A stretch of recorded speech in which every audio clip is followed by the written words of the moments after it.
ನಮ್ಮ ರಾಮನಗರ ತಾಲೂಕಿನ ದಾಸೇಗೌಡನದೊಡ್ಡಿಯಲ್ಲಿ ಇವತ್ತು ಭಾಳ ದಿನಗಳಿಂದ ಸಾಕಷ್ಟು ಹಣಗಳನ್ನ ಹೂಡಿಕೆಯನ್ನು ಮಾಡಿ ಆಂಜನೇಯನ ಒಂದು ಆರ್ಚ್ಗೆ ಈ ಭಾಗದ ನಮ್ಮ ಎಲ್ಲ ಗ್ರಾಮದ ಗ್ರಾಮಸ್ಥರು ಸಾಕಷ್ಟು ಶ್ರಮವನ್ನು ಪಟ್ಟು ಇವತ್ತು ಆರ್ಚ್ನ ಉದ್ಘಾಟನೆಯ ಒಂದು ಕಾರ್ಯಕ್ರಮದಲ್ಲಿ ಸನ್ಮಾನ್ಯ ಕುಮಾರಣ್ಣವ್ರಿಗೂ ಕರೆದಿದ್ರು, ನನಗೂ ಕರೆದಿದ್ರು, ಇಬ್ಬರು ಬಂದಿದ್ದೇವೆ.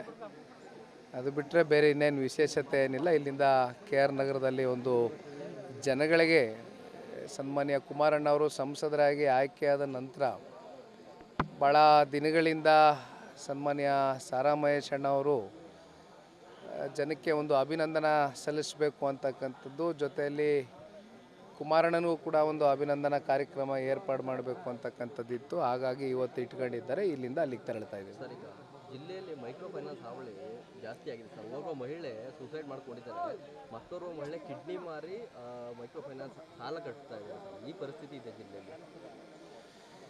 ಇವತ್ತು ತಾವೇ ನೋಡ್ತಾ ಇದ್ದೀರಾ, ಜಿಲ್ಲೆ ಅಷ್ಟೇ ಅಲ್ಲ, ಇಡೀ ರಾಜ್ಯದ ಪರಿಸ್ಥಿತಿಗಳು ಏನಾಗಿದೆ, ಆರ್ಥಿಕ ಸ್ಥಿತಿಗತಿಗಳು ಇವತ್ತು ಜನಸಾಮಾನ್ಯರದು, ಅದರಲ್ಲೂ ಇವತ್ತು BPL ಕಾರ್ಡ್ ಹೋಲ್ಡರ್ಸ್ ಏನಿದ್ದಾರೆ, ಆರ್ಥಿಕ ಪರಿಸ್ಥಿತಿಗಳಲ್ಲಿ ಏನು ಸಾಕಷ್ಟು ಸಮುದಾಯಗಳು ಹಿಂದುಳಿದಿದೆ, ಅವರ ಪರಿಸ್ಥಿತಿಗಳು ಇವತ್ತು ಏನಾಗಿದೆ, ಜೊತೆಯಲ್ಲಿ ಆರೋಗ್ಯದ ಏರುಪೇರುಗಳಾದಂಥ ಸಂದರ್ಭದಲ್ಲಿ ಇವತ್ತು ಜನಗಳು ಎದುರಿಸ್ತಾ ಇರ್ತಕ್ಕಂಥ ಇವೆಲ್ಲವನ್ನು ನೋಡಿದಾಗ ಸಾಕಷ್ಟು ಸವಾಲುಗಳು ಇವತ್ತು ಸರ್ಕಾರದ ಮುಂದೆ ಇದ್ದರೂ ಕೂಡ ಸರ್ಕಾರ ಯಾವುದೇ ರೀತಿ ಜನಸಾಮಾನ್ಯರಿಗೆ ಸ್ಪಂದಿಸ್ತಾ ಇಲ್ಲ ಅಂತಕ್ಕಂಥದ್ದು ಭಾಳ ಸ್ಪಷ್ಟ.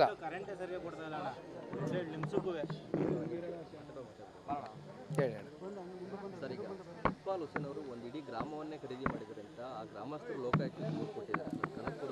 ಕರೆದೊಂದು ಪ್ರಶ್ನೆ ಆಗಿದೆ. ನಿನ್ನೆ ದಿನ ಪತ್ರಿಕೆಗಳಲ್ಲಿ ನಾವು ಎಲ್ಲ ಓದಿದ್ದೇವೆ.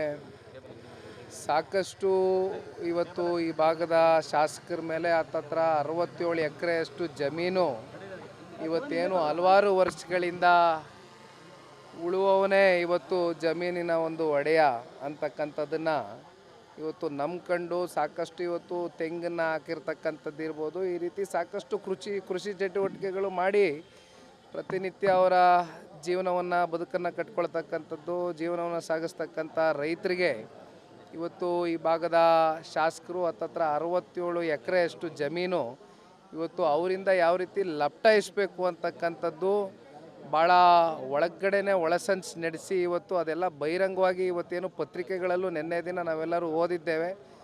ಲೋಕಾಯುಕ್ತಕ್ಕೆ ದೂರನ್ನು ಕೂಡ ಕೊಟ್ಟಿದ್ದಾರೆ ಇವತ್ತು ರೈತರು. ಹಾಗಾಗಿ ಇವತ್ತು ಈ ಭಾಗದ ರೈತರ ಹೆಸರಿನಲ್ಲಿ ಪ್ರಮಾಣ ವಚನ ಸ್ವೀಕಾರ ಮಾಡಿದ್ದಾರೆ.